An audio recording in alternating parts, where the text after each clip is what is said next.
Welcome to Junior Achievement, and on behalf of JA, we want to thank you for being a classroom volunteer. My name is Jennifer, and I'm going to show you a little bit about the JA Ourselves curriculum. In your volunteer's guide, you will find that at the very beginning there's some information that you might want to read through about planning your materials, preparing for your classroom, and some tips, as well as a page of the master list of materials that should be in your kit. It's always a good idea just to double check that you have everything that you'll need for your sessions, and if for some reason you would find something missing or you misplace it, let the JA office know and we can make sure that we get you those appropriate materials. It's also suggested that you go ahead and sort through your materials. On each of the material, it will name what the name of the material is, as well as the session that you will need it for. We suggest that you go ahead and sort out the material, have a manila folder for each of the sessions. That way you have everything divided and ready to go before you start. For session 1, you will need your JA volunteer guide, table tents. I do highly recommend that you receive a class list from the teacher prior to and you fill these out instead of taking up class time to fill them out, especially at this age range. The My Favorite Animals worksheet, the Learning About Ourselves Big Book, the Junior Journals, as well as the Ourselves magnets. The students will also need crayons. Those are typically available in their classroom.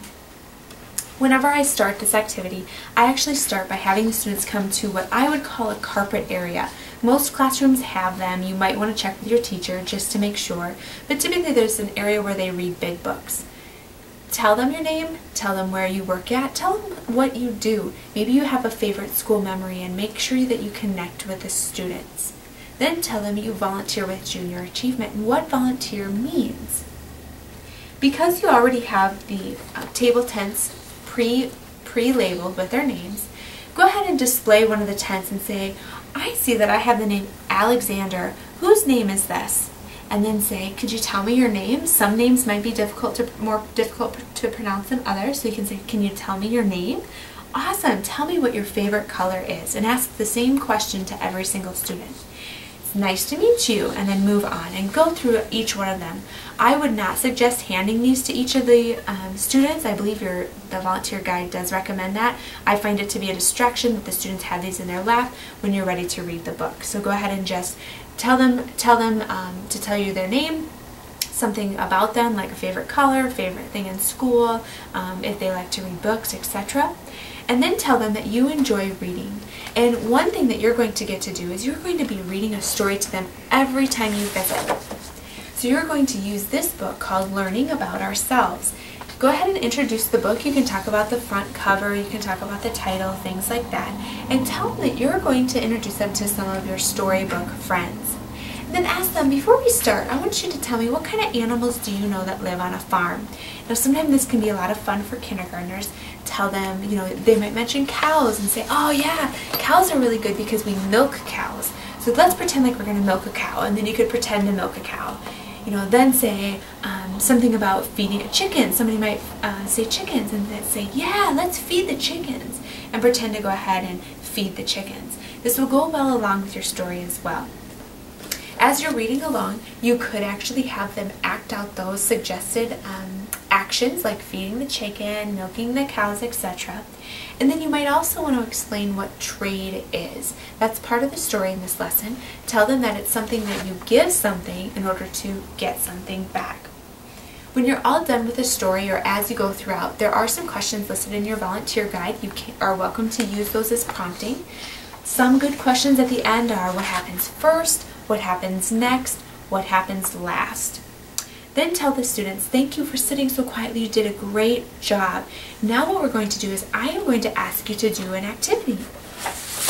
Tell them that they are going to return to their spots, and they are actually going to get a piece of paper where they need to write their name, and then they're going to draw their favorite animal.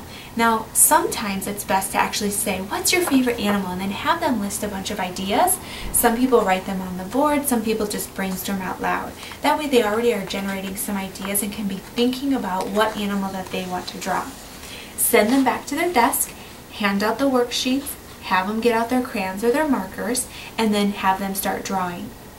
Encourage them to finish quickly. Tell them they only have a few minutes to work and to work quickly and quietly. Also, when I sometimes have early finishers, I encourage the students to draw the animal in their habitat. So I tell them, do they live in the desert? Do they live in the forest? Do they live in the water? Draw their surroundings that they live in. Sometimes also, I have them write a sentence about their animal. Another good idea for this age group is give them a 5-minute warning. Let them know when time is almost up, so that way they can plan accordingly.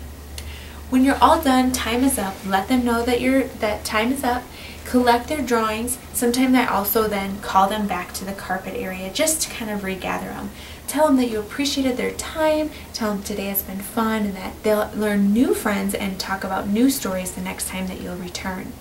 Make sure that if you did hand out the table tents today, make sure that you collect them for next time.